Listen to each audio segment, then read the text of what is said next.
Two men journey to the bars and restaurants of Scandinavia to find amazing beers, always with the same question. Hey, what's on tap? It's time to find out. Welcome to What's on Tap podcast, episode. We're very excited to get started again today. It's a beautiful, sunny day, so we're spending it indoors drinking beer, of course. This is going to be a good episode. It's going to be, episode number one of our best. Yeah, I think it's going to be fabulous. And today we're joined by a very special guest, Pontus. Yes, hello guys. How are you doing today? Doing great. Very excited to have you on the show. I know Thank you. We've been wanting to have you on for a while now, and things have finally aligned, stars and heavens and whatever else. So if you're ever in Malmo at a beer event, it's very likely that you've seen Pontus. He gets around, he visits the good places and drinks the good stuff. And the not good stuff as well. He's not discerning. Well, I drink it all. Yeah. If I can find it, I will drink it. Yeah, it's like my favorite pickup line. Why are you picky when I'm not? Exactly. I'm sure you've gotten lots of dates with that. Sure. So today you guys have both brought a sour beer for us to try on the show. The first one is from... Jammerdalen. Yes. Brewery up north in Sweden from Kalix. How far north would that be? Like... Just way north. Way up north. Like way, like almost to Finland north. Yeah. So like right. Umeå, Luleå is above Luleå. Yeah. No, so it's way up north. Yeah. Basically Finland at that point. Exactly. More or less. So they've created a sour stout brewed with grape juice. It's 10.4% ABV.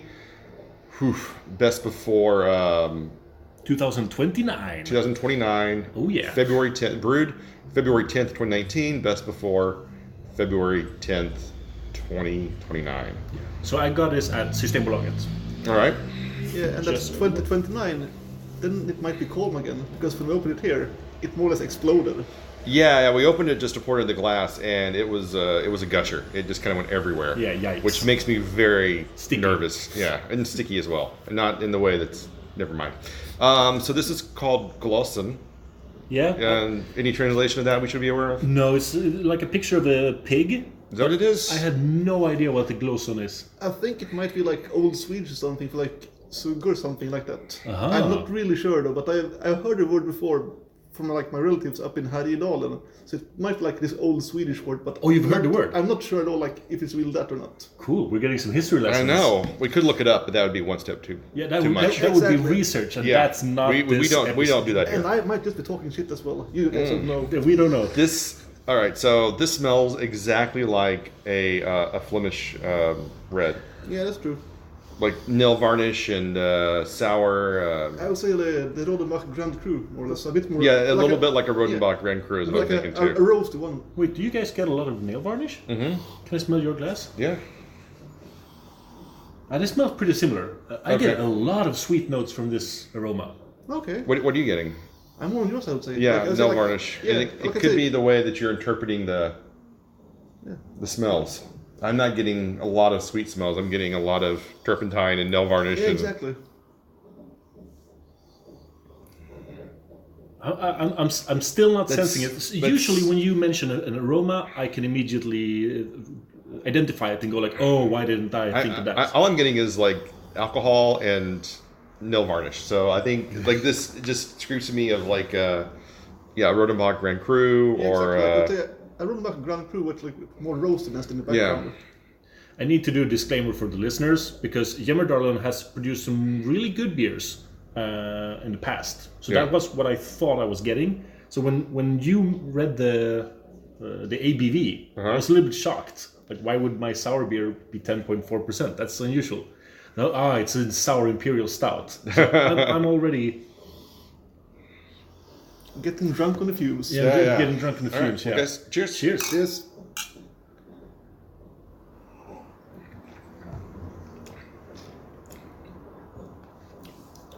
Whoa. Oh, that's really boozy. It is really sour. Yes. It is like where you get that sour powder. Yeah. Like, and you kind of put it in your tongue and just kind of just. Yeah, I know what you mean. I can't think of what it's called, but it's almost it's like that sour powder you put on your and you just kind of It's makes your mouth just tarten up. Hockeypulver in Sweden. No, but hockeypulver is salt. It's salt. It was one. Yeah, it's sour salt. one. Like it's one. It looks like hockeypulver, but another one. They had a sour one as well. It was one salt and one sour. There is this candy that's just powder, but it's usually coating some kind of. Yeah, exactly. I mean, it's kind of like a Sour Patch Kid or something kind of like that. But the aftertaste is not very like pleasant. When it gets down a bit more, it gets a bit better, but only a small bit. But like the first that hits your mouth, it's so acidic. What's weird is, if I was to blind taste this, I would not say stout on any level whatsoever, because the mouthfeel is really, really thin. The roastiness is very, very subtle on the back end. It's because we know to look for it, right? Yeah, because you're looking for it, so therefore you feel it.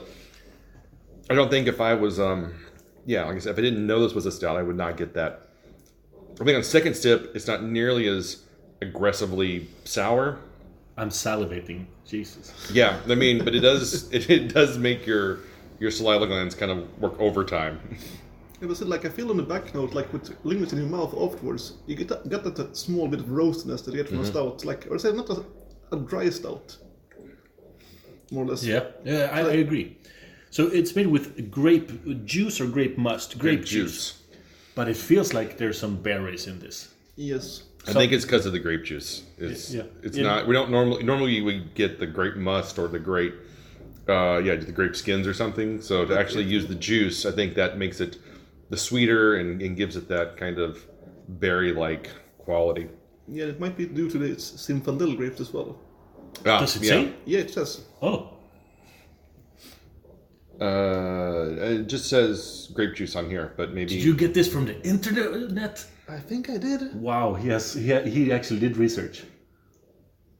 Yep, and there's some sort of bacterial culture as well with yeast. Yeah, it says here mixed fermentation stout brewed with juice from Zinfandel grapes. Okay. Well, it's on Untapped. Yeah. Then that has to be true. Yeah, they wouldn't exactly.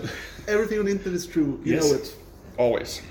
I will say it does hide the booziness. I do not get 10% off of this.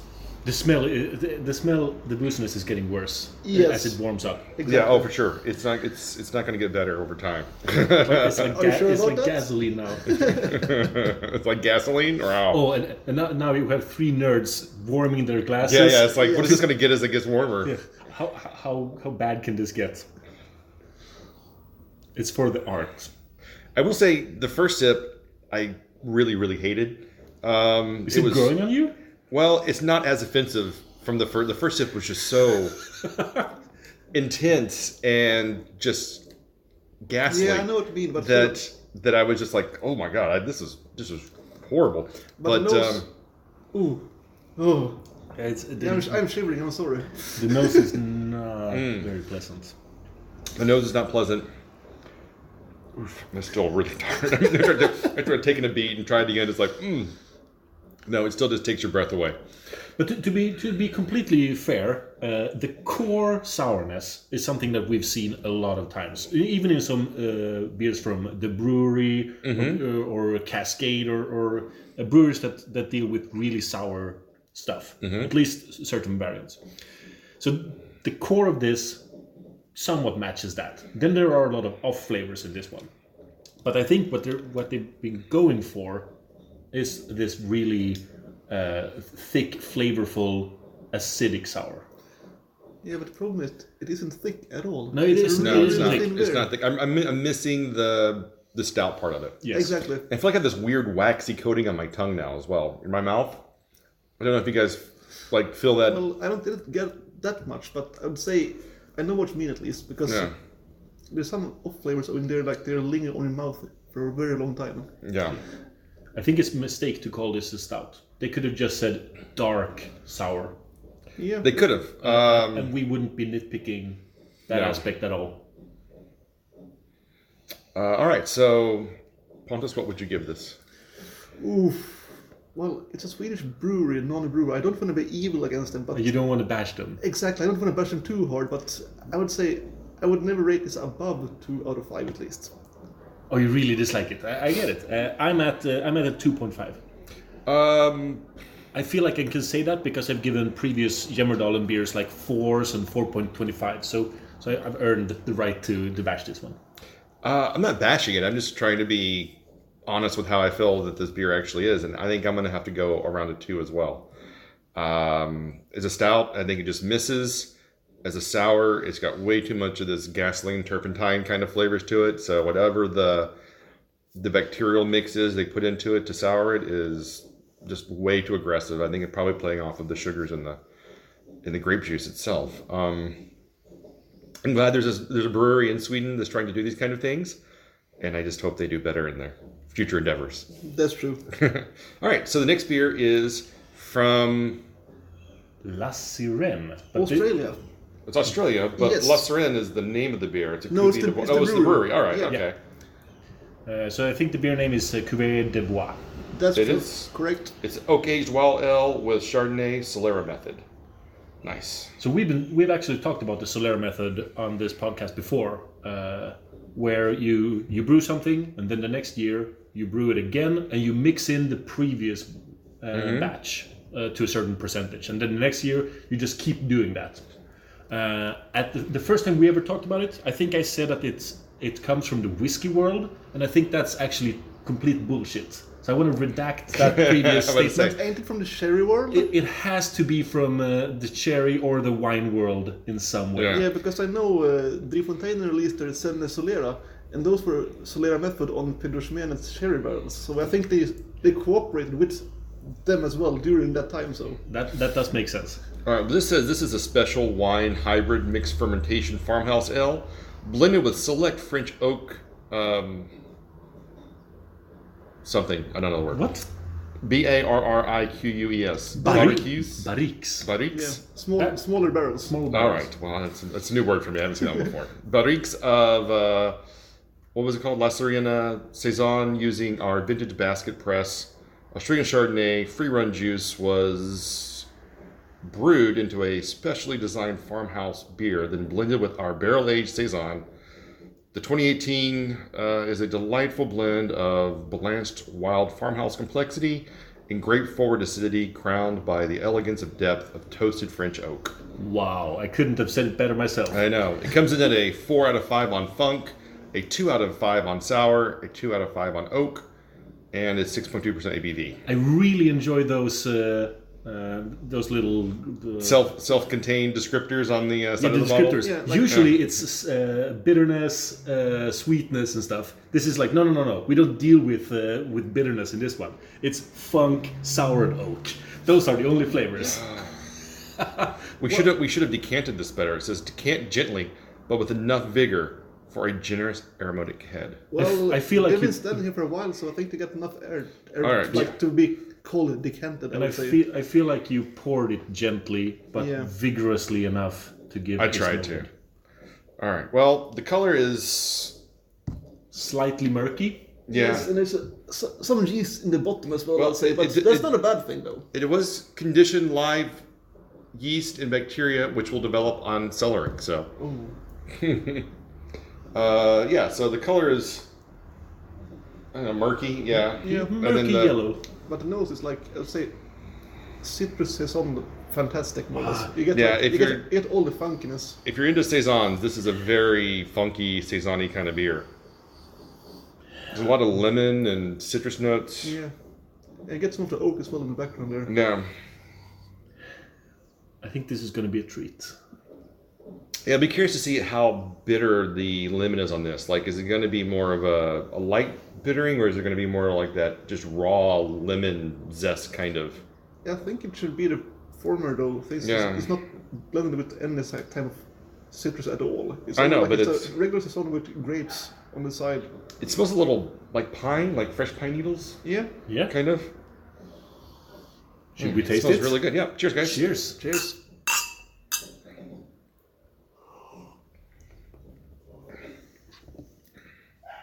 Oh wow. This is like the polar opposite of the first beer. Yeah. This is very subtle. Yeah. This is like- it's lightly sour, it's aggressive, it's a little playful, there's a little bit of sweetness in there. Yeah. There's a ton of funk in there. Yeah, I totally agree that it is a 4 out of 5 funk and 2 out of 5 sour. Yeah. So they nailed their attribute list. Yeah. Like, do you feel the lingering grape taste in the mouth, like the one that's in afterwards? Yeah. Yeah, I totally get it. But it's very dry. I like that it just kind of finishes really clean, really neat.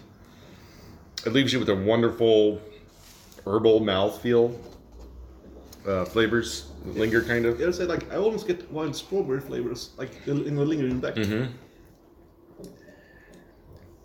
So if anyone wants to find this beer, I think it'll be difficult because you found it from some weird... No, it's not that hard. They have it at ep218 Gourmet, the web shop. They still have like, I think it was around 30 or 40 bottles left. Oh, nice.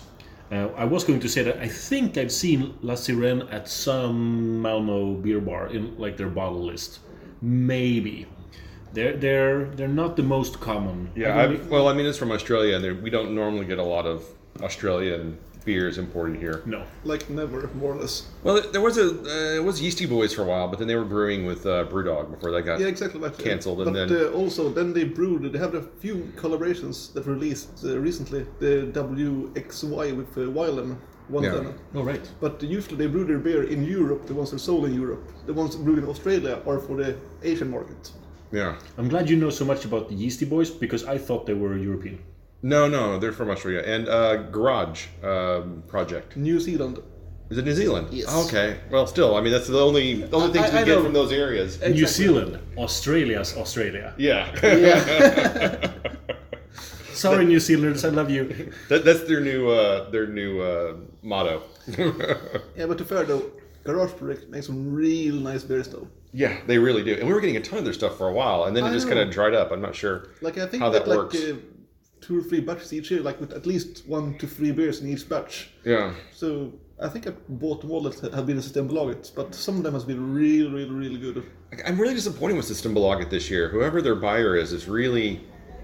Maybe they switched buyers or whatever, but they haven't been bringing in quite as much or much diversity as they used to. Are you disappointed that we get the Driefontein and Golden Blend, Homage, Frambozen Lambic, 4 different ones from There are Firestone Walker always Sour? exceptions. Yeah. Yeah, no, but we have had all the Firestone Walker specials this year so far. Yeah, that's also... Except for Velvet Merkin. Keep pushing that back. Oh. You wait, like every time I'm like, yeah, I'm gonna get it, and then it gets pushed back. And I'm Stefan like, has never had development. never had it. And every time, it comes, they've like, oh, it's gonna come out. For the past 2.5 years, it's been like, oh, it's coming out this, and nope, they push it off. But Martin, we even got Planked this year. Avery Plank was a rare treat. There are of course exceptions to this rule, and the Firestone Walker is a special exception because like Carlsberg took over their import or something. But that was Spindrips. Spindrips owns the import. Yeah, Spindrips owns the import. Sorry, Spendrups instead of Carlsberg. So one giant instead of the other will crush it. Yeah, same different name. Yeah. So those are all exceptions, and I do agree that the Driefontein and special releases have been absolutely amazing to have. But I think last year and 2 years ago was better when it came to overall releases. They were constantly, every month, hitting some really weird, strange, amazingly tasting thing. Yeah, I would say though, one thing that's better this year at least is all the cans are fresher compared to the earlier years. Yeah, and I remember like when we got, what was it, Pseudo Sue? Yeah. And everyone was like, yeah, that was brewed in January, and it's now like October, so... And it was brewed in Europe as well. It wasn't even from Goliath in the US. Oh, really? It was brewed in Germany. Wow, okay. That's brutal. At Stone Brewing. Now Brewdog. Yes. I'm really digging this beer. This is excellent. I'm just sad I had to share it with you guys. Because I want it all for myself. This is one of the best saisons I've had in a long time. This is excellent. So Pontus gets to be a guest at the show because he brings amazing beer. I get to be on the show because I bring bullshit beers. That's right. Apparently. But you're the funny guy. Ish. That's up for that's up for debate. All right, so Ratings. Ratings time. Would you like to go first? I'm gonna give it a 4. Really? All right. You're thinking either it's too low or too high. Well, we'll see. We'll see. Pontus? Yeah, I would say Martin is a bit too low there. Like I would say, if this would be rate beer, I would give it like a 4.35 or something. But I would say 4.25 out of 5 at least. It might be a bit higher as it warms up a bit more, but it's like both the floral nose and the aftertaste that lingers, like the wild strawberries more or less, it's really intense and really, really good. Yeah, I think the nose is kind of like, there's so many different flavors. Like, I'm getting like green pepper and citrus, like green bell pepper. Kind of. I get like what you that's mean. what you get kind of off of a Chardonnay sometimes. So you're getting a lot of these really beautiful wine notes off of the nose. The mouthfeel is kind of light and effervescent. It's got really good carbonation. I think the flavor profiles just pop. The aftertaste is dry, clean finish, but there's a lot of, like you said, wild strawberries and different flavors. Maybe a little plum in there. So I'm going to give this a 4.5. Oh, yikes. I'm the fuddy duddy. You are. I think you were just, I don't know what you're looking for. But I think this is But the glass isn't over yet. Wonderful, like Pontus says, when it gets more air and more heat. Yes, Stefan, I just think it tries to compensate for the Gloson. Yeah. Oh, man. I'm sorry, Martin. You should never go first with saying your ratings. You should just listen to what everyone else says and copy them. Yeah, that's what it is. Like you did with the other beer? No, I didn't. I've never done that in my entire life. All right, you can find us online at what'sontappodcast.com, Facebook, Instagram, and YouTube. I always forget all these different places. iTunes, anywhere you can find fine quality podcast, you can find, of course, What's on Tap. Pontus, thank you again for joining us. Yeah, thanks for bringing me here. And until next time. Keep drinking it, dum-dums.